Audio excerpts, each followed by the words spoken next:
apto para todo público.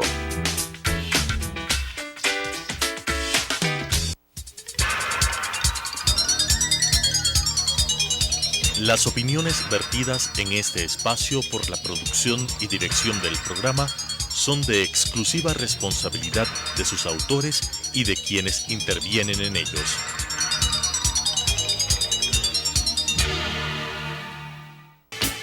Sucesos presenta Enfoques, pensamiento libre y crítico. Día a día buscaremos diferentes visiones para la comprensión de la realidad del tercer milenio. Enfoques, un espacio que une noticia, análisis y opinión. Bienvenidos.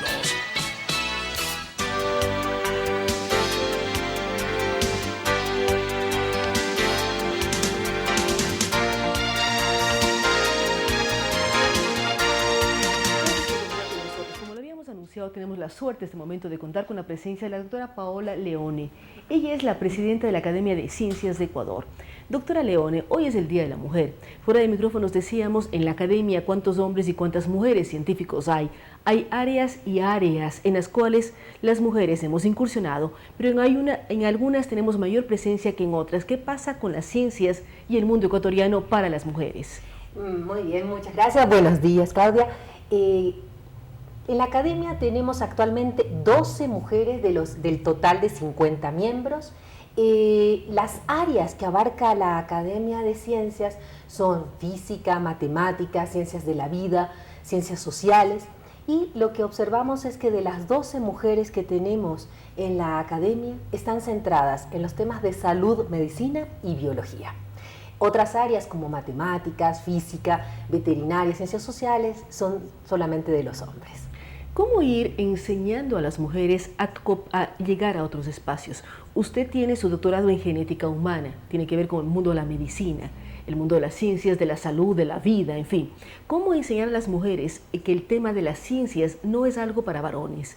La pregunta es porque sí, fuera de micrófonos yo igual le decía, ¿cómo es posible que a las mujeres nos ha costado tanto ingresar en las ciencias cuando a inicios del siglo XX María Curie ganó un premio Nobel, ganó 2 premios Nobel, su hija también? ¿Y qué pasó con las mujeres?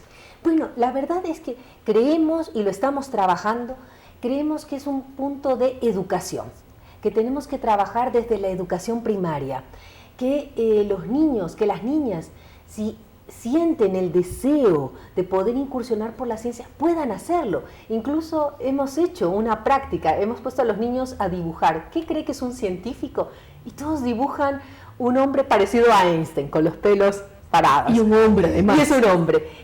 Luego que hemos dado una serie de charlas de científicas, mujeres, que vienen de todas las áreas, de botánica, ecología, biología, medicina, los chicos se sorprenden. Cuando volvemos a hacer el ejercicio, ya pueden dibujar una mujer. Hay mujeres premios Nobel como Ada Jonas, que trabajó en el tema de los ribosomas, que tiene un perfil parecido al de Einstein, igual de despeinada. Sí, exactamente, pero a los niños debe ser que es la educación, y eso viene tanto de la escuela como en casa.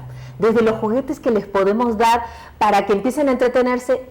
Lamentablemente hay una tendencia, los juguetes para niños, los juguetes para las niñas. ¿Cómo romper el miedo de las mamás de dar laboratorios con tubos de ensayo y una serie de elementos a los hijos o hijas sin riesgo a que nos manchen alfombra, manchen pared o de pronto haga una explosión? Pues ahora hay un montón de juegos de mesa que es justamente para incursionar en el laboratorio, que digo, ¡ay, qué maravilla! Realmente esto nos hubiera gustado a nosotros de pequeñitos. Realmente hay cosas ahora que no representan ningún peligro. Hay muchas cosas basadas en líquidos que son simplemente con colores, pero no va a generar ningún lío, plastilinas también que no van a lastimar y que tampoco son dañinas para los chicos. Entonces, realmente ahora hay muchas ventajas para poder en la educación facilitarles. Y sobre todo, si ver si hay habilidades o destrezas o tendencias, pues poderlas incentivar. Que realmente la niña no va a ser esquematizada solamente en cuestiones del hogar, ni el niño para policía y bombero, no. Podemos tener mujeres en todas las áreas. E incluso a los niños les encantan los juegos de las nenas, las casitas de muñecas, les encanta también. Ahora, ¿cómo romper alguna serie de elementos? Por ejemplo, preparar un pastel es un evento de mezclar una serie de sustancias y genera otros temas. Exacto. ¿Cómo jugar con eso? Y a Paola, ¿desde cuándo le gustó la ciencia? ¿Desde cuándo decidió meterse en el mundo de la genética? genética? Bueno, a mí la genética me gustó desde el colegio, cuando en el curso de biología teníamos que hacer los cuadros en que comparábamos una característica, la roja con la blanca, o las semillas arrugadas y las semillas lisas. Me parecía interesante el ver los cruces de esas plantas y poder tener una característica diferente, la flor roja y la flor blanca y darle la rosada. Entonces, cuando iba a entrar a la universidad, en eso mis padres apoyaron muchísimo, invitaron a casa a un médico y a un biólogo para discutir en cuál de las dos carreras podría realmente meterme más en la genética. Y realmente llegamos a la conclusión que en la biología al menos en ese momento había 2 cursos de genética, y en esa época, que solo había la carrera de medicina, al menos en Quito, en la Universidad Central, no tenían todavía curso de genética. Entraron los cursos de genética, se inician en el año 89. Yo había entrado a la universidad un poco antes. Entonces decidimos que biología era la mejor opción. Pero siempre me encantó, o sea, desde el colegio puedo decir que eso fue lo que me llevó a estudiar biología para luego especializarme en genética. ¿Cuántas posibilidades de hacer investigación genética hay en el Ecuador? Precisamente hace muy pocos días estuvo aquí el doctor César Pazimiño también hablando de todo lo que está haciendo dentro de la UTE, pero ¿qué posibilidades hay de hacer investigación en este mundo extraordinario del mapa genético, del genoma humano, de los cromosomas, de todo aquello que hace que seamos lo que somos, pero en un momento dado que nos puedan ayudar para curar enfermedades que tal vez algún día vamos a tener? Bueno, ahora mismo en el Ecuador tenemos 22 facultades de medicina. En todas las facultades no se toca el tema de genética como tal, no hay una asignatura como tal. Algunas la tienen, otras la tienen cubiertas dentro de la asignatura de biología o de biología molecular o biología celular. Pero algo se menciona la genética, o sea que todavía nos faltaría introducir primero un cambio en asignaturas en las mallas. Por otro lado, el trabajo de final de carrera, el trabajo de titulación puede ser el inicio, la introducción para que ese estudiante se meta en la genética. Y debemos decir que no todas las instituciones, lamentablemente, van a tener un espacio, un laboratorio para poder realizar esos estudios. Entonces, obligadamente es necesario que la gente se vaya al extranjero para poder hacer estudios de 4º nivel especializados en genética. Tenemos el plan, justo desde el Centro de Investigación Genética y Genómica de la UTE, tenemos el plan de generar una maestría que será en genética y genómica. Entonces, esperamos al menos contribuir a que ese estudiante que tal vez hizo ya su trabajo de final de carrera en ese tema pueda hacer un estudio de 4º nivel, o sea, que tenga una maestría. Y que lo pueda hacer dentro del Ecuador. Ahora, exactamente. Retomando el tema de la Academia de Ciencias, ¿qué tienen planificado ustedes? ¿Cómo abrir las ciencias al común denominador ecuatoriano, es decir, hombres, mujeres, chicos, jóvenes, que vayan a aprender de ciencias? Qué bien, gracias por la pregunta, porque ahora estamos manejando varios puntos. Por un lado, manejamos un punto de educación y de género, para lo cual queremos llegar a las escuelas, desde la educación primaria, llegar a mostrarles que la mujer puede incursionar por el lado de la ciencia, y eso le va a llegar a las niñas y a los niños, o sea, eso combina un poco nuestros puntos de educación y género. Pero por otro lado, ahora estamos organizando el primer Congreso Nacional de Ciencias, que va a tener charlas dirigidas a científicos en todas las áreas de la ciencia, pero también vamos a tener en el Congreso un espacio que es para el público en general, con temas de discusión de ética, de conocimiento científico, de periodismo científico. Entonces, en este primer Congreso Nacional de Ciencias queremos llegar a todos, a los científicos y al público, que conozcan a la Academia de Ciencia, que sepa que estamos, que podemos ser un órgano de referencia en temas que pueden ser de preocupación general en el público, o sea, que realmente tengan una visión científica de cualquier situación que sea problemática o de interés general. Este año, estamos en el mes de marzo ya, ¿cuántos eventos tienen programados? ¿Cómo llegar a la gente? Usted dice, vamos a visitar escuelas con el eje de género, pero también no excluyente. Pueden participar hombres y mujeres en desmitificar la ciencia. ¿Cómo hacer que la ciencia suene más simple, menos complicada y no sea el médico que nos da una receta que casi no entendemos, el que nos involucra con la ciencia por lo que vamos a tomar como medicinas, pero como personas comunes y corrientes no sabemos ni qué son, ni para qué sirven, ni qué puede pasar? Sí, la visita a las escuelitas es por una situación que vemos que en general, si hay diferencias de género, realmente las vemos que están asociadas mucho más a situaciones cuando tienen menos educación. Entonces hay que prevenir ese problema, combatirlo desde lo más chiquito que puede ser los jóvenes, los niños, por ese lado. Pero los eventos que queremos hacer, como este primer congreso, al ser abierto, no solo incluye charlas dentro de una sala que el público general pueda asistir, sino también maneja una serie de visitas a laboratorios, a museos, todos asesorados por miembros de la academia o personas que la academia designe, para que la gente ahora cuando vaya y visite un museo o los laboratorios, porque lo tenemos planificado, realmente una visita muy grande con varias áreas, la gente pueda hacer todas las preguntas que quiera, que lo pueda vivir, que lo pueda sentir, que incluso se ponga un par de guantes cuando esté en el laboratorio y haga su mezcla, que lo siente, diga, ah, qué interesante, y puede ir gente adulta, pueden ir sus niños, pueden ir la familia entera, que realmente en ese sentido la familia puede empezar a motivar a sus niños, decirle, ah, mira estas posibilidades que tienes en todos los aspectos. O sea que ahora las visitas a muchas de las cosas que vamos a organizar son espacios que ya existen en nuestra ciudad, o sea, hay museos y laboratorios que existen que probablemente la gente no conoce, no sabe que puede acceder por información o algún rato por otras situaciones, pero que existen y que lo puedan vivir. Entonces, nuestro plan es poder llegar a toda la gente, al público en general. Y realmente tratando de llegar con un vocabulario más sencillo y que lo disfruten, sobre todo que sea muy vivencial la experiencia. ¿Cómo romper los miedos de las mujeres? Usted dice, en la Academia de Ciencias hay mujeres que están más vinculadas a la biología, a la medicina, pero en matemáticas, física y otras áreas todavía no vemos mujeres que estén involucrándose. ¿Cómo romper el miedo a ciencias duras, ciencias difíciles, entre comillas, que no son difíciles por per se, sino que son retos que nos ponemos los seres humanos, seamos hombres o mujeres? Realmente en eso va a estar que desde el colegio, si hay una mujer que muestra interés por las matemáticas, no sienta el temor de decir, esta es un área de hombre. No, la mujer tiene que posicionarse y decir, yo puedo hacer lo que quiera.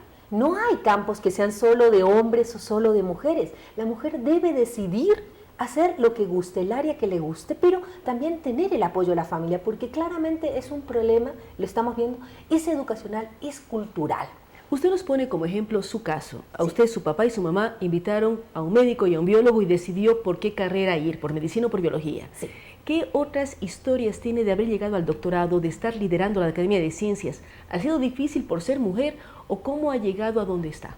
Verdaderamente, a pesar de todos los problemas que existen en el mundo, va a sonar extraña mi respuesta, pero debo decir, no, nunca he sufrido ningún tipo de discriminación. Probablemente porque venía de casa en que mis padres, ambos profesionales, motivaron siempre a que estudiáramos, y además mis padres tampoco, la generación anterior a ellos también eran profesionales. Entonces, tal vez fue muy natural. También cuestión de educación. En casa participábamos en las labores todos, mis hermanos y mis hermanas. O sea, no había diferencia. ¿Cuántos hermanos son? Tengo 2 hermanos y 2 hermanas, o sea, somos 5 y todos hacíamos todo. O sea, nunca hubo en la casa una diferencia, por ser niño o niña, no. Y de hecho, pues mis padres, a la edad que ellos están, ahora mi madre está acabando un segundo masterado y mi padre un doctorado. O sea, que las ganas de seguir formándose no es parte solamente de un plan de cuando uno es pequeño, adolescente, joven, tiene que estudiar. No, mis padres ahora, por el placer de que ya se fueron todos sus hijos y nietos, pueden volver a la universidad. Entonces creo que hay un componente importante de casa. No he tenido problemas. Afortunadamente, cuando he estado en otros laboratorios, porque bueno, en la carrera científica había que realmente desarrollarse visitando muchos lugares, tuve también jefes hombres y jefes mujeres. Y debo decir que nunca hubo diferencias en el trato al personal masculino o femenino. Si estábamos ahí era por méritos. Y eso es lo importante. El hombre y la mujer realmente tiene que llegar a donde quiera por méritos, no por género. Entonces, claro, mi situación, puedo decir, he sido afortunada. No ha habido diferencias. Y eso es lo que hay que tratar. Cuando uno, por suerte, desde la universidad, desde la docencia, llegamos a esos jóvenes, no tenemos por qué generar la diferencia. Por eso ahora la invitación a trabajar más en el aspecto de la educación primaria y secundaria, que tal vez ahí hay todavía. Y también trabajar en educación para padres, porque usted lo que dice, los ejemplos de los padres son los que hacen que un hijo tome o no una opción y tome una decisión para buscar un mundo más equilibrado. Retomando el tema de Academia de Ciencias, si hay científicos que nos escuchan y no son parte, ¿cómo ser parte de la academia? Bien, la Academia de Ciencias del Ecuador tiene una serie de requisitos. De hecho, el artículo 9 de ingreso a la membresía es profesionales que hayan hecho un aporte al Ecuador, que tengan una línea clara de investigación, Hay unos requisitos de mínimo de artículos científicos publicados, cartas de científicos que los presenten.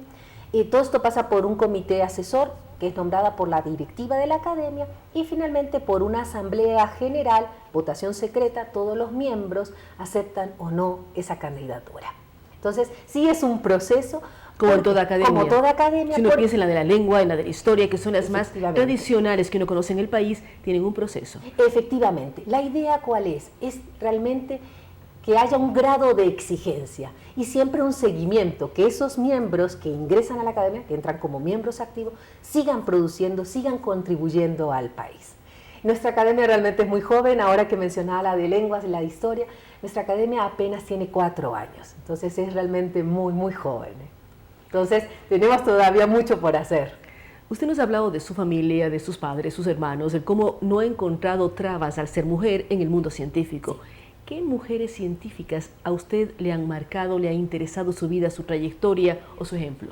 Bueno, la verdad es que no quisiera decir un nombre para no ofender, pero realmente hay muchísimas mujeres notables. Puedo decir que desde la formación universitaria teníamos, por ejemplo, a la doctora Eugenia del Pino, que es miembro fundador de la Academia Además, de una Ciencias. académica reconocida no solo en Ecuador, sino en el mundo. Es parte de la Academia de Francia, de Estados Unidos, y ha tenido una enorme trayectoria, Eugenia del Pino. Efectivamente, realmente es un orgullo para la Academia de Ciencias tenerla. Ella fue miembro fundador, fue la vicepresidente de la directiva anterior. Entonces, realmente, si nosotros tuvimos la suerte de tenerla como docente en nuestra formación universitaria, pienso que realmente ha habido camino del que las mujeres podamos ver, se puede seguir ese camino, se puede contribuir positivamente al país, tener una buena carrera. Entonces, sí, fuimos muy afortunados desde la universidad tener personas como ella, de ejemplo.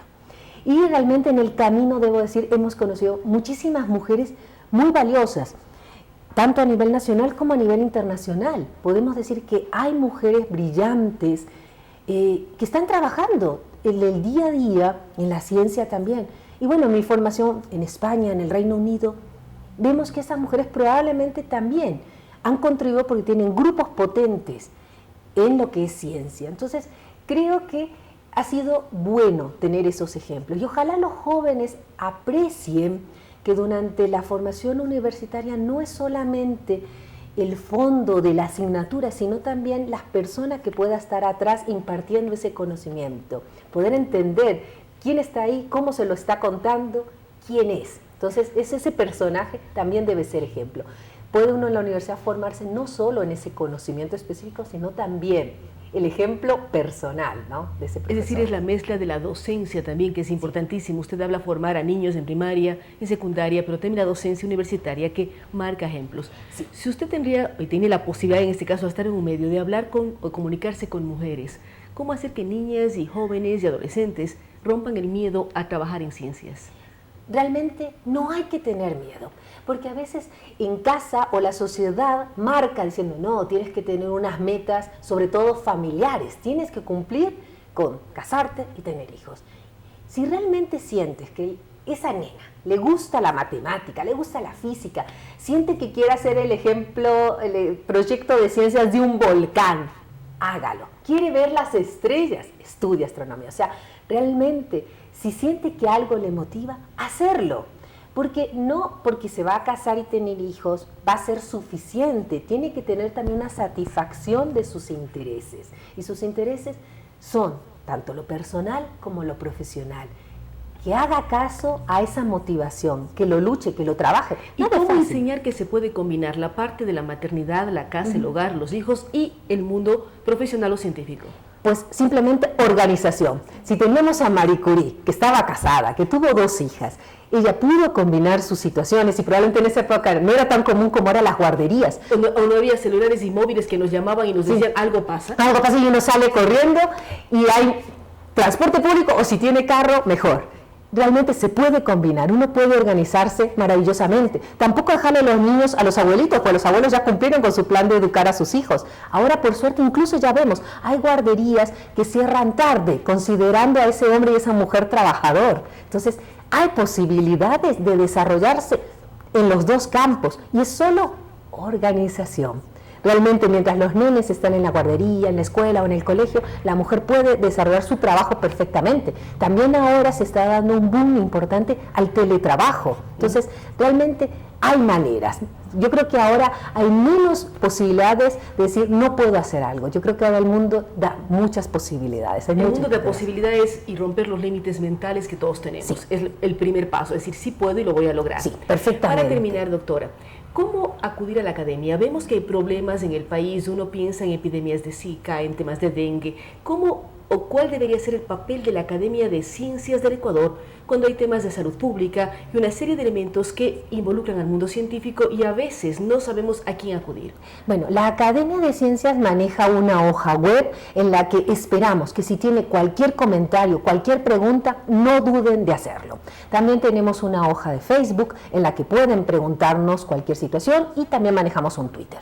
Es decir, manejamos las redes sociales para que la gente, quien quiera hacer la pregunta del tema que desee, pueda acercarse a nosotros.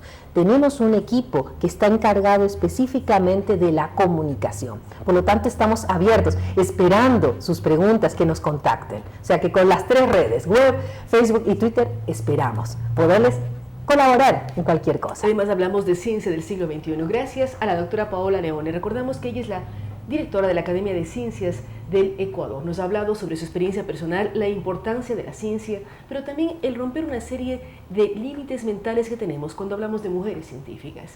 Hacíamos recuerdo de María Curie o la doctora Eugenia del Pino aquí en el Ecuador, mujeres que han roto una serie de esquemas y han demostrado ser muy buenas científicas, de carácter mundial, como la doctora del Pino y la doctora Leone. Así es que felicitaciones. Hay que impulsar a que los ecuatorianos, hombres y mujeres, nos involucremos más con el tema de las ciencias. Y una forma de hacerlo es acudir a la Academia de Ciencias, nos ha dicho, vía Facebook, vía Twitter o a través de la web. Hay que pensar en que el mundo del siglo XXI tiene que avanzar y Ecuador debe avanzar con hombres y mujeres que se preparen en el tema de ciencias. Gracias nuevamente a la doctora Paola Leone. Vamos a una pausa, luego de la cual estaremos dialogando con Sara Garcés, reina de Quito, sobre el Día Mundial del Síndrome de Down. Con estas ideas y opiniones, regresamos con Enfoques.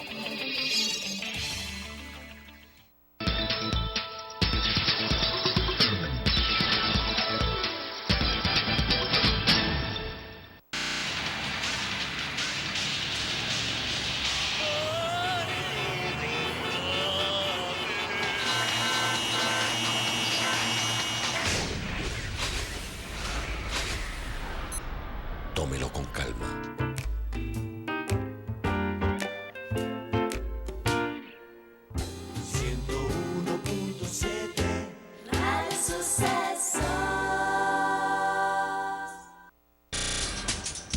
Telesucesos es un canal de televisión comprometido por entero a la noble tarea de comunicar con responsabilidad. Somos un medio de comunicación que educa, informa y entretiene con una probada ética profesional.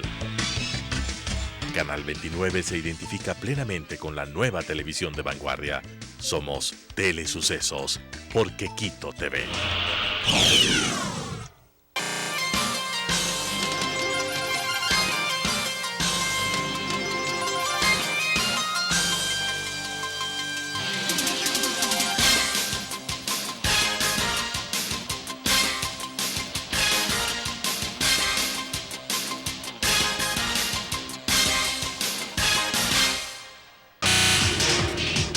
Telesucesos es el primer noticiero de texto en la televisión ecuatoriana.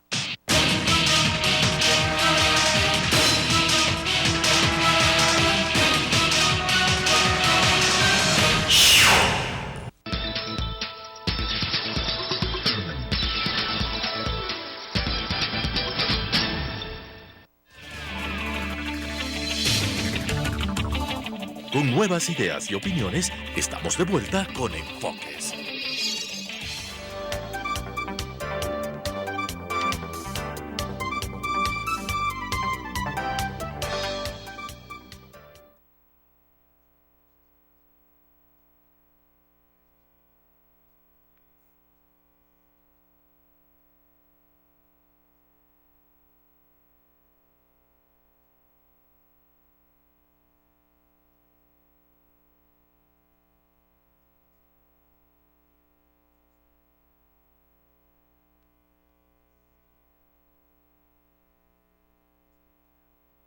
quiero incitar a todas las mujeres y todas las jóvenes a que sigan sus sueños, que realmente no se dejen abatir por nada, por más que el camino siempre esté lleno de obstáculos, lleno de piedras, siempre tenemos que seguir adelante, pase lo que pase, y más que nada siempre tengamos ese sentimiento y seamos las mujeres que queremos ser, no las mujeres que la gente quiere que seamos.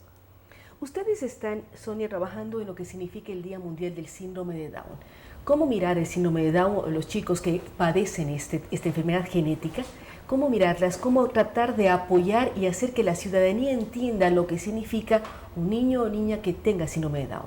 Bueno, muchísimas gracias por la oportunidad. Yo creo que es muy importante que la gente se sensibilice ante una situación que es real, que es justamente la presencia de personas con discapacidad, y en este caso que celebramos el mes de marzo, el Día Mundial del Síndrome de Down es el 21 de marzo. Qué importante que la gente sepa que son personas, primero, que tienen sí una condición genética, tienen ciertas situaciones que dado su síndrome se presentan, como por ejemplo el retardo mental, pero son personas que tienen todas las posibilidades de incluirse en la sociedad de la mejor manera. Nosotros como Fundación Reina de Quito estamos trabajando y liderando justamente la inclusión de nuestros niños y adolescentes en el espacio de la inclusión escolar como primera parte, y luego pues vendrá la segunda parte, que será la inclusión en el área técnica y luego la inclusión laboral, y ese es el sueño nuestro. Nosotros empezamos a atender a los niños desde los 15 días de nacidos. Consideramos que la primera etapa de los niños de entre los 0 a los 5 años es la parte fundamental para poder trabajar con ellos y desarrollar todas sus habilidades y destrezas. Imagino que trabajan con los niños, pero también trabajan con sus padres. Ahora, Sara, al ser Reina de Quito, ¿cuán fácil o difícil es empezarse a involucrar con este tipo de temáticas? La Fundación Reina de Quito cubre varios temas y uno de esos es el tema de inclusión con niños de síndrome de Down. Pues más que nada realmente ha sido muy fácil desde el comienzo, porque ha habido una acogida y una bienvenida muy fuerte de parte de los niños, de parte de la Fundación también, así que el trabajo se ha facilitado bastante. De ahí obviamente con Reina de Quito siempre tienes, la idea es buscar un apoyo en todas las entidades que tú puedas para ayudar a un gran número de personas, en este caso son grupos vulnerables de la ciudad de Quito, y poder mejorar su calidad de vida. Así que la idea siempre es poder hacer un trabajo en conjunto con todas las personas y las entidades que estén dispuestas a trabajar contigo. Y en este caso realmente con la Fundación es poder ayudar a todos estos niños con síndrome de Down, que realmente son niños maravillosos, son increíbles. Son unos ángeles que tenemos con nosotros, porque siempre están felices, siempre nos quieren abrazar. ¿Cómo enseñar el tema de inclusión que mencionaba Sonia? Porque uno a los niños, cuando son pequeñitos, les enseña una serie de temas, pero al diferente de ellos mismos es difícil el tema de adaptación. ¿Cómo trabajan ustedes la inclusión en el sistema escolar normal de niños con síndrome de Down? Bueno, sí, yo considero que en Ecuador sí es un proceso, ha sido un proceso. Nosotros llevamos trabajando en esto 19 años, tratando de llegar a la inclusión en la educación regular. Nuestra primera promoción está ahora en 5º curso, que sería el 2º de bachillerato. Es decir, que ha habido un logro muy importante. El abrir espacios en la comunidad educativa ha sido realmente una tarea diaria, una lucha permanente de los padres de familia, de los niños y adolescentes nuestros también, y también de la Fundación. ¿Qué hace la Fundación? Es primero preparar a los niños durante estos 5 años, desde los 15 días, para que lleguen lo mejor posible como un buen perfil a la educación regular. Una vez que están incluidos en la educación regular, buscamos obviamente instituciones ¿Cómo logran adaptarse a educación regular? Porque un niño con síndrome de Down normalmente tiene un retraso fuerte. Es decir, llegan a cierta edad y no van más allá. ¿Cómo garantizar que recuerden lo que un año vieron al siguiente? ¿Cómo lograr este proceso que es parte de la educación regular? Perfecto. La parte terapéutica nunca deja de existir, es acompañante permanente de este proceso inclusivo. Es decir, un niño va en la mañana a toda su parte educativa, a un colegio regular, entre comillas, asiste de lunes a viernes, y en la tarde debe tener un refuerzo terapéutico, que es lo que hace la Fundación. Primero hacemos esta parte de incluirles, luego hacemos el proceso de acompañamiento en la tarde de terapias permanentes, y hacemos visitas a las escuelas todo el tiempo, una vez al mes, una vez a los 2 meses, para trabajar conjuntamente con el docente. Nuestros docentes tienen toda la buena voluntad de aceptar a un chico dentro de un grupo de niños de 30, 40 en mejor de los casos 20, 25 niños y uno con síndrome de Down, por ejemplo. Pero es muy difícil para el docente poder hacer adaptaciones curriculares porque para que se cumpla el objetivo que usted mencionaba, es decir, que no se olvide de un proceso cognitivo, es importante que se hagan adaptaciones curriculares. Si bien nuestro niño con síndrome de Down no terminará todo el currículum que los compañeros están haciendo, pero sí pueden tener procesos académicos y cognitivos que son importantes. Nuestros chicos, por ejemplo, toman un dictado, escriben y ya pueden escribir, copian, que es importantísimo, tienen procesos en lógica matemáticas que son de pronto abstracciones muy difícil por el retardo mental, pero ellos lo logran hacer. Luego vendrá el uso de la calculadora, por supuesto, pero si se hacen adaptaciones curriculares permanentes, es un chico que puede llegar a cumplir el bachillerato, porque esa es la misión de la fundación, es decir, ya la familia tiene una persona con discapacidad, pero que adicionalmente sea un analfabeto, pues además, eso ya contribuye a que no haya una inclusión. Es decir, que se incluya después en tema laboral y así ya tengan un trabajo y logren apoyar a su propia familia. Ahora, Sara, al ser reina nos decías, los jóvenes, las mujeres, deben saber que no hay límites, que tienen toda la fuerza, toda la capacidad de cómo hacerlo, cómo reflejarlo desde el reinado de Quito. Pues simplemente con mi experiencia. Yo, por ejemplo, nunca pensé en mi vida que llegaría algún día a estar en donde estoy ahorita. Para mí esto siempre fue algo que lo veía desde muy lejos. Yo dije, seguramente ser reina de Quito nunca voy a llegar a hacerlo por diferentes motivos, por tal vez una falta de seguridad en mí, y dije, simplemente eso no es para mí. Y poco a poco me fui metiendo, tuve la candidatura, fui paso a paso, y realmente cuando fui electa reina de Quito el 24 de noviembre fue una gran sorpresa para mí, pero dije, realmente todo es posible ahora y tengo que dar lo mejor de mí y simplemente dar un ejemplo a todas las chicas que tienen un sueño en mente. Porque tener un sueño no es fácil. No es fácil. O sea, tener un sueño es fácil, cumplirlo es muy difícil. Exacto. Ahora, Sara, además de ser reina de Quito, ¿cuál es tu formación profesional? ¿Cómo es tu vínculo con los diferentes sectores? Porque uno a veces mira a la reina, pero no se da cuenta del ser humano, el estudiante, la profesional que está atrás de eso. Bueno, yo tengo una licenciatura en Administración de Empresas y una especialización con una maestría en Marketing y Comunicación. Entonces, ya por ese lado realmente ya tengo, bueno, todo mi lado, mi carrera educativa ya cumplida. Y simplemente ahorita con todo lo que puedo hacer, ya tuve la experiencia de trabajar en diferentes sectores, todo lo que es turismo, también en el sector de los vehículos, de la venta de vehículos. Y todo lo que es marketing para mí ya es bastante fácil, entonces yo ya sé más o menos cómo promover, cómo se puede promover proyectos, el vínculo también con las diferentes empresas, justamente para presentarles tu proyecto y que te quieran apoyar. Entonces la idea en este caso es poder pedir la ayuda, invitar a todas las personas que realmente desean colaborar y hacer un granito, aportar un granito en la solidaridad de nuestra sociedad quiteña y que pueden hacerlo con gusto. Entonces hay muchos proyectos que se van a venir, ahorita estamos con el tema del síndrome de Down. También vamos a tener un proyecto personal que involucra todo lo que son valores, rescatar valores como es el respeto en nuestra sociedad quiteña, que es muy importante, y ese va a ser uno de los proyectos también que voy a desarrollar todo el año. ¿Cómo ayudar? Porque ustedes hablan del tema del síndrome de Down, el 21 de marzo efectivamente es el Día Mundial del Síndrome de Down. Exacto. Si hay personas que quieren apoyar con la Fundación Reina de Quito, colaborar, ser parte de capacitaciones, porque todos debemos ser capacitados para lograr mayor inclusión. Exacto. ¿Cómo ser parte de? No sé si Sara o Sonia nos ayudan con esto. Bueno, hay diferentes alternativas. Una que obviamente es muy importante para la fundación es ser padrino o madrina de uno de nuestros niños. El aporte es voluntario. ¿Son parte de este momento del proyecto de la fundación? En este momento tenemos 120 niños. Nuestra capacidad es de 150, pues y permanentemente están ingresando bebés. Nuestro objetivo siempre es, entre más temprano empiecen, mejor. Así que nos refieren de la maternidad, nos refieren de los hospitales públicos y pues apenas nacen, 15 días ya están ingresando a la fundación. ¿Cuándo se detecta que un niño o niña tiene síndrome de Down? ¿En cuánto nacen?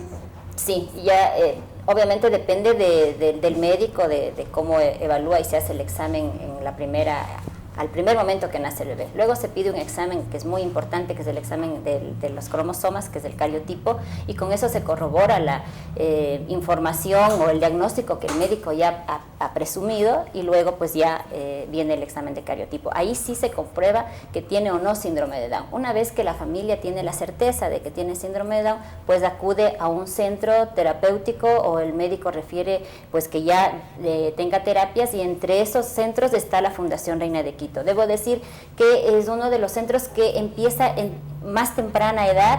En otros centros de pronto es un poquito más tarde, pero nosotros empezamos pues ya prácticamente de 0 meses. Así es, desde los 15 días. Desde los 15 días. Ahora, la forma de ayudar pues es ayudándonos con el financiamiento, porque mantener el centro, como usted comprenderá, no es una tarea fácil. Para eso están las reinas de la ciudad y la reina que es electa, que trabaja muchísimo durante ese año en los eventos que hace la Fundación. Es la manera de mantener este centro, con los eventos que se hacen en la Fundación Reina de Quito, con los padrinos y madrinas que con su aporte solidario, voluntario y generoso hacen posible que esta meta se cumpla, de que podamos llegar a culminar el bachillerato con nuestros hijos.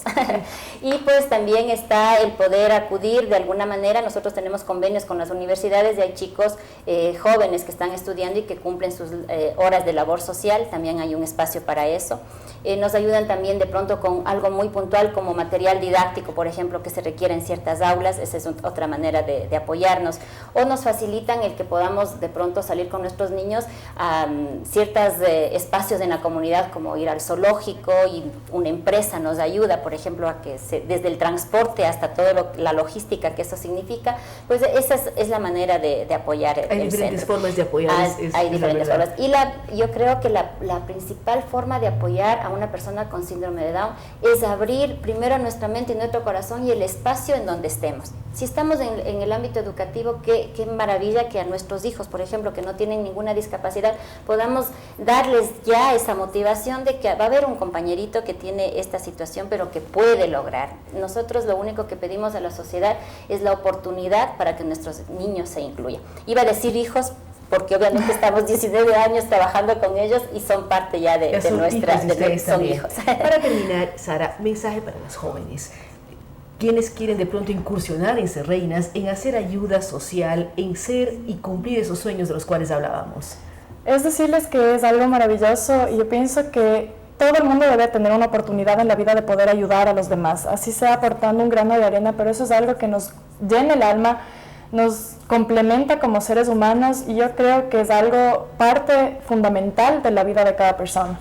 Así que realmente incito a todas las chicas, no que quieran, o sea, todas tener ese sueño de ser reinas de Quito, pero si pueden ayudar a la sociedad de alguna manera, a los grupos más vulnerables, así sea con donaciones, así sea con sus propias manos, con lo que sea, realmente háganlo, porque es lo más hermoso. Poder darle la mano a alguien sin esperar nada a cambio es lo más hermoso que alguien puede hacer.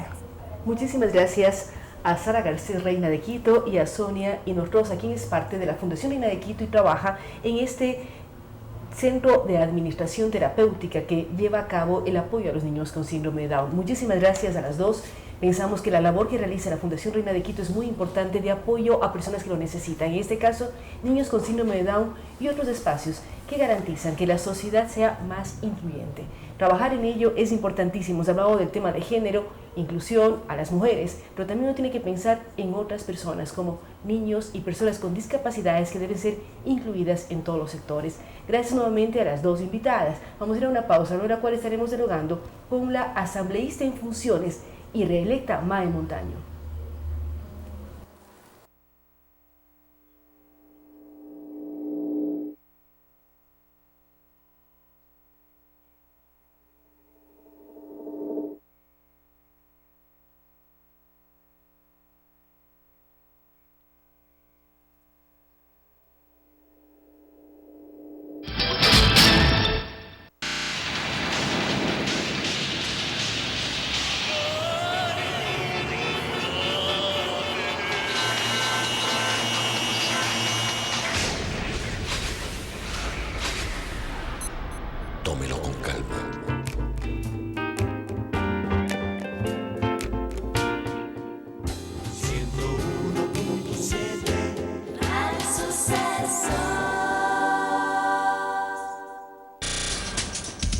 Telesucesos es un canal de televisión comprometido por entero a la noble tarea de comunicar con responsabilidad.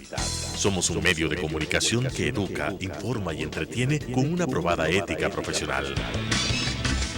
Canal 29 se identifica plenamente con la nueva televisión de vanguardia. Somos Telesucesos, porque Quito TV.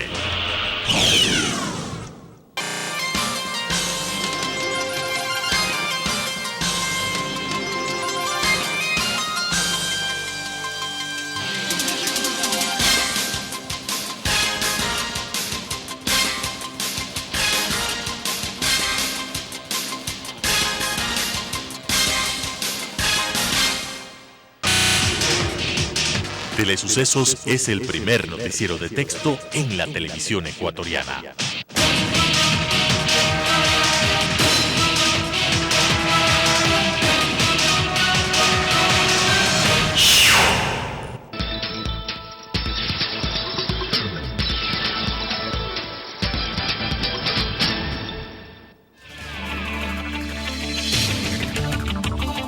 Con nuevas ideas y opiniones, estamos de vuelta con Enfoques.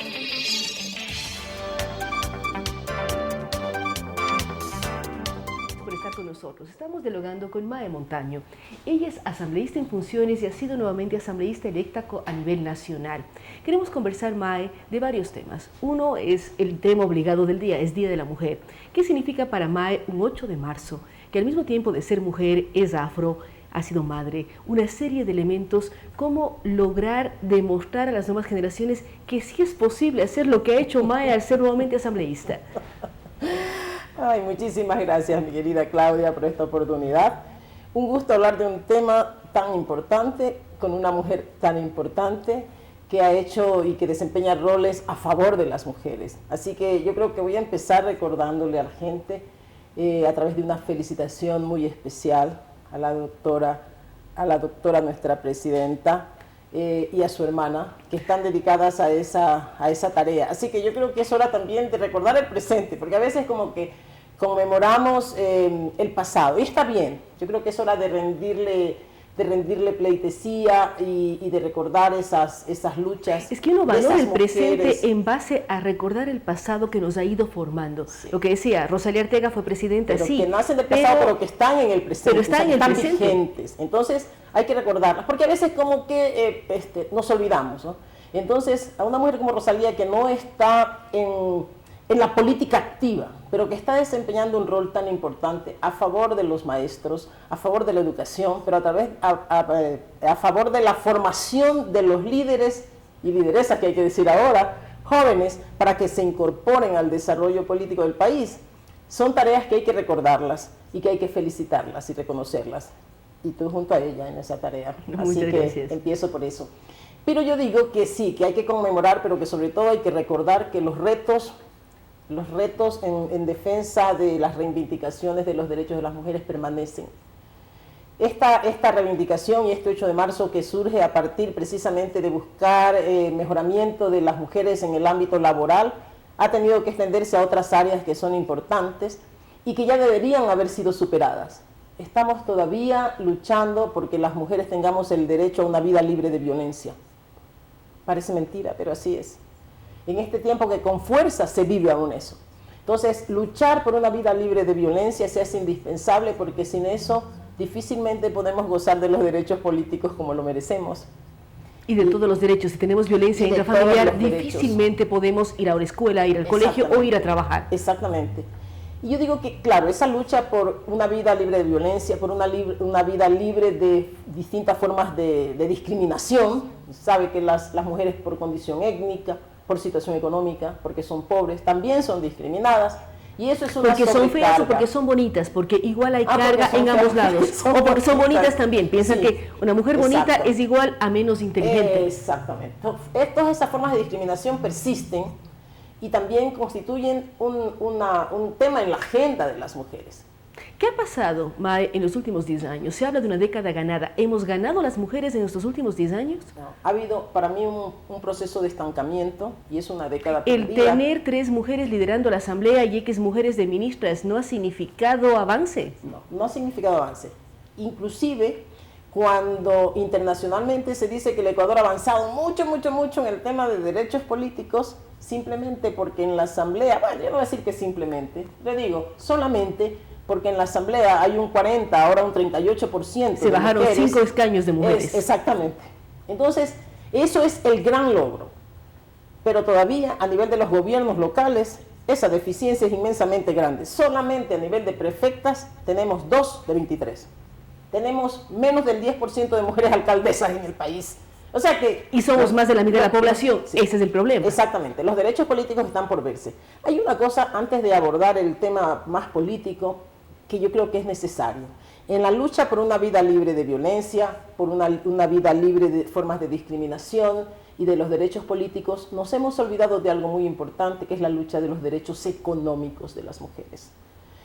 Y cuando uno profundiza, sabe que los derechos económicos están ligados transversalmente a todas las formas de violencia, de discriminación y también para el acceso a los derechos políticos. Parece mentira. ¿Y sabe por qué? Porque cuando se muestran las cifras, las mujeres pobres sufren con mayor fuerza la violencia, inclusive doméstica. Y las mujeres son las más pobres de los pobres también. Exactamente. Y cuando hablamos de derechos políticos, en el acceso a las oportunidades políticas, las mujeres pobres tienen menos oportunidades. Entonces yo creo que ha llegado el momento de, en esta gran agenda que todavía tenemos las mujeres, de incluir con más fuerza la lucha por los derechos económicos. ¿Cómo lograr equilibrio? Porque veíamos precisamente, hoy dábamos lectura a un reportaje de Diario El Comercio en donde dice: no se ha aumentado del 2015 al 2016 el número de mujeres presidentas de empresas. Hay más gerentes o gerentas, como se denomina ahora, pero al mismo tiempo, si se pone a nivel mundial, vimos el horror en el Parlamento Europeo de este famoso parlamentario decir que las mujeres debemos ganar menos y no tenemos muchas cosas que hacer en muchas áreas. Y uno piensa que estamos en el siglo XXI. Pero, ¿cómo lograr equilibrio? No es el caso que tenemos, el caso mundial. Las mujeres, por hacer lo mismo que los varones, ganamos menos. Nos cuesta más llegar a espacios directivos. Y también, no somos las mejores aliadas nosotras mismas de las mujeres. Sí. Yo creo que ahí tenemos varios retos. Y te voy a complementar. No solamente a nivel de las empresas hay menos mujeres en puestos directivos, y eso es en el mundo, ¿no? Bueno, si uno mide en la academia, en las universidades, rectoras, precisamente estuvimos ahora con una presidenta de la Academia de Ciencias, lo cual es algo inédito. Muchas mujeres valiosas. Entonces yo creo que hay que dar ese salto cualitativo. Pero también cuando hablamos de las instancias estatales, porque a veces nos quedamos en los cargos de representación, decimos, miren cuántas mujeres en la Asamblea. Pero Claudia, ¿cuántas mujeres están en los puestos más altos de las funciones del Estado? En el mismo Ejecutivo, en los órganos de control, no hay mujeres. ¿Quién dirige el Consejo Nacional Electoral? ¿Quién dirige el Consejo de Participación? ¿Quién es el Procurador? ¿Quién es el Contralor? Yo a veces hago una lista inmensamente grande y vamos viendo, ¿dónde está? Este es hombre, hombre, hombre, hombre, hombre, y por ahí aparece una mujer como para completar este cuadro excepcional. Y yo digo que no basta, efectivamente, con que cuantitativamente también lleguemos a las posiciones de poder. Usted sabe, Claudia, que las Naciones Unidas han definido por estudios concretos que las sociedades necesitan agentes de cambio y que esos agentes de cambio son las mujeres y los jóvenes. Eso es una gran noticia para nosotras, que tenemos que volvernos a empoderar con esto, porque tenemos ahí una responsabilidad y un reto que asumir. Y ojalá la podamos asumir en conjunto, como tú dices, de manera mucho más solidaria entre mujeres, de manera menos competitiva, porque a veces también somos como demasiado competitivas entre nosotras, cuando lo que nos toca es abrir más espacios para las mujeres. Y yo les digo a las mujeres jóvenes que tienen una doble responsabilidad, o que tienen un doble reto o una doble oportunidad en esta afirmación de Naciones Unidas, porque son mujeres y porque son jóvenes. Y tienen la obligación ya de ser agentes de cambio. Exactamente. Ya no es por decisión, sino por prácticamente obligación. Exactamente. Y esto indica que no basta con que seamos mujeres en determinadas posiciones, sino que en esas posiciones tenemos que demostrar que somos diferentes. Porque si vamos a replicar los mismos mecanismos y las mismas conductas torcidas o distorsionadas en la política o igual en la administración de cualquier ámbito, entonces no tiene mucho sentido. Y en eso es que se ha debatido el tema de la ley de cuotas, cuando las mujeres jóvenes empiezan a cuestionar el tema. Pero no saben lo que eso significó. Exacto. Claro, significó el trabajo de muchas mujeres, inclusive de algunas que yo creo que hay que rendirles homenaje en este día. Yo digo, esas mujeres feministas que a veces también reciben hasta la indiferencia de algunos, porque feministas, ¿no? Porque se ven mal, a las líderes de organizaciones de mujeres que en medio de esta década difícil, porque cuando las sociedades se complican en el tema de libertades y de democracia y de oportunidades económicas, la lucha de reivindicación de las mujeres se hace mucho más complicada. ¿Por qué hablas de que ha sido una década difícil para las mujeres? Cuando hablábamos de presidenta de la Asamblea, o podemos poner algunos ejemplos de mujeres que han tenido capacidad de poder y gestión hasta cierto nivel. Porque eso no ha significado ningún beneficio ni ningún aporte en la reivindicación de los derechos de las mujeres. Y porque inclusive estas mujeres en esas posiciones han sido criticadas no solamente por replicar conductas machistas y formas distorsionadas, son antidemocráticas, no han abierto los espacios para el diálogo, para los consensos, sino que además se declararon sumisas. Entonces, por favor, las mujeres no podemos sentirnos orgullosas de mujeres que se declararon sumisas, que han sido obsecuentes, que no han tenido una actitud crítica frente al poder, sino de obediencia absoluta. Así que el reto ahora, cuando la visión de cambio es lo que nos motiva, hay mujeres, pues, agentes de cambio. Tenemos que ser protagonistas. Cuando hablamos de visión de cambio, estamos llegando al final de una década y al inicio de algo que no sabemos qué va a venir. ¿Cómo está involucrada MAE en la campaña política? Le hemos visto en las últimas reuniones de esta semana, la vimos ayer visitando la Jaime Roldós. ¿Qué pasó allí? Porque hay dos versiones, hay una de un sector y otra de los medios públicos. ¿Cómo les fue ayer visitando una cooperativa de estas características? ¿Qué dijeron los medios públicos? ¿Qué dirían los medios públicos? La verdad es que no los he escuchado. Mire, fue muy importante esta visita. Este sentir que Guillermo Lasso, que la gente cree que es inaccesible, que solo está para determinados sectores. Bueno, ayer estuvo aquí con su esposa, además, conversando de Día de Mujer y de todo. ¿No es cierto? De esos temas. Nuestra presencia no solamente en la Roldós, que es un sector, pero como el corazón de esta vida popular de Quito, en donde se siente y se vive no solamente la energía vital de las mujeres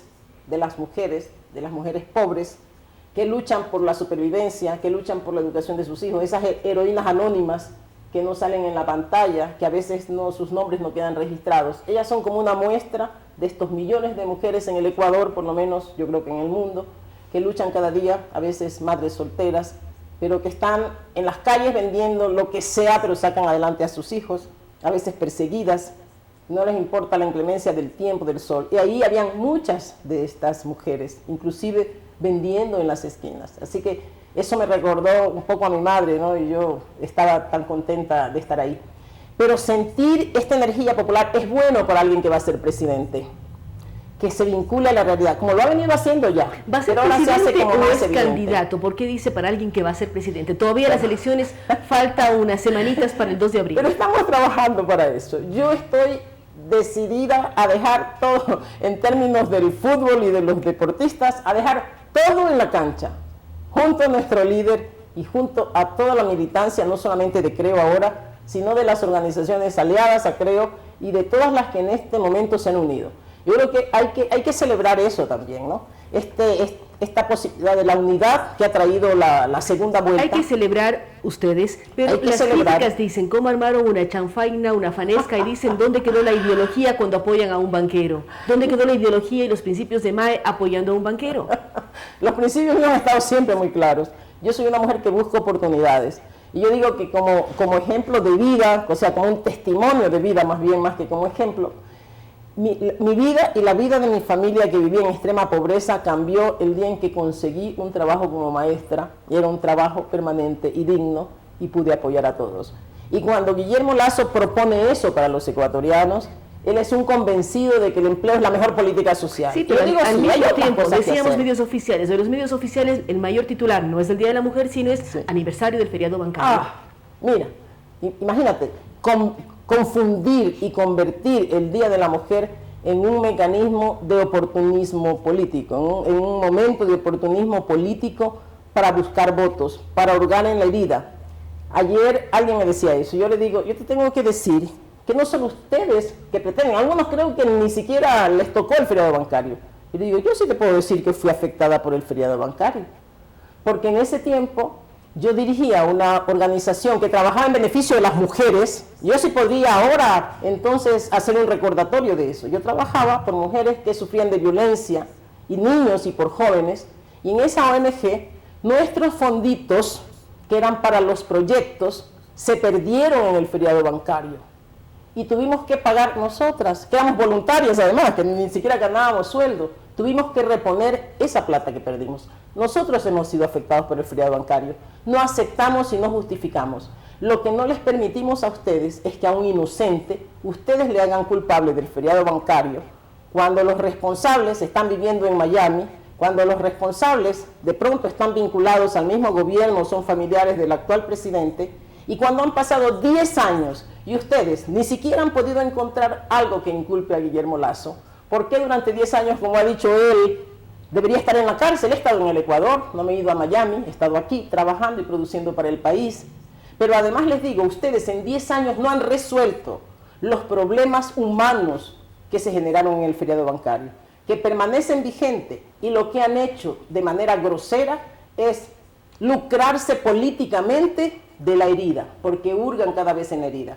Y yo me comprometí a decirle a Guillermo Lasso, ese va a ser una de mis tareas, que en el gobierno de Guillermo Lasso, en sus primeros años, sane completamente esta carga que pesa sobre muchos ecuatorianos todavía, familias ecuatorianas, en este grupo. No, y hay varias interrogantes. De buena fe, ¿qué pasó con las incautaciones? Ya son muchos años que el gobierno nacional maneja una serie de medios y una serie de... ¿Qué pasó con eso?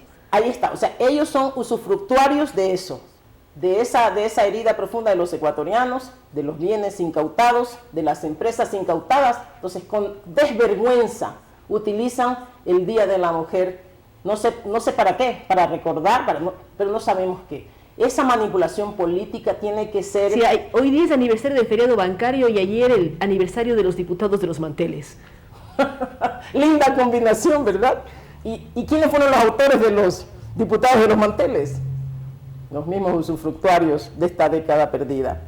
Pero yo digo que este momento hay que animarse, y fundamentalmente el mensaje va para las mujeres. Por favor. Mujeres a ser protagonistas del cambio. Ahora, cuando las libertades están amenazadas, cuando la democracia está amenazada, pero sobre todo cuando necesitamos recuperar este Ecuador que es nuestro, que es de nuestros hijos, que es de todos, necesitamos estar vigilantes y activas, porque de lo que pase el 2 de abril, de la posibilidad de empezar una nueva vida para el Ecuador, dependerá también las reivindicaciones de las mujeres en todos nuestros derechos. Y no solo de las mujeres, es de todo el país. Gracias a Mae Montaño. Hoy hemos hablado sobre el día de hoy. Para ella ha sido muy duro. Ella nos cuenta cuando era una familia en extrema pobreza, consiguió ser profesora, apoyó a su familia y después ya tiene muchas historias que contar, historias de mujeres, historias de familias que trabajan, historias de un país que quiere salir adelante. Además, ella dice, va a dejar todo en la cancha hasta el 2 de abril. Para hacer un cambio en la política hay que mirar qué pasa. Ustedes, yo siempre digo, tienen la decisión, ustedes decidirán el 2 de abril por qué opción tomar. Se habla de reivindicación de derechos, de garantía de libertades, de posibilidades, como hemos hablado a lo largo de toda esta jornada del día de hoy, de que los sueños se conviertan en realidad. Tener sueños no es difícil, convertirlos en realidad es el reto que tenemos todos. Mae Montaño es muy clara al hablar que, de acuerdo a las Naciones Unidas, el reto está para jóvenes y mujeres. Somos actores de cambio, por lo tanto, hay que cambiar la situación y buscar un mejor país. Feliz día a todas las mujeres que nos escuchan, feliz día a mi madre, a mis hermanas, a mi hija y a mis sobrinas. El mundo es de mujeres, mujeres que queremos trabajar, que queremos sacar el mundo adelante, trabajando en equipo con los caballeros. Así es que, bienvenido el 8 de marzo, gracias por habernos acompañado el día de hoy en este Hablar con Mujeres, empresarias, científicas, políticas, Reina de Quito, activistas sociales, que efectivamente marcan lo que es el Ecuador del siglo XXI. Gracias nuevamente a todos nuestros invitados, les esperamos el día de mañana y recordamos que este programa llega diariamente con el apoyo de Movistar. Las opiniones vertidas en este espacio por la producción y dirección del programa son de exclusiva responsabilidad de sus autores y de quienes intervienen en ellos.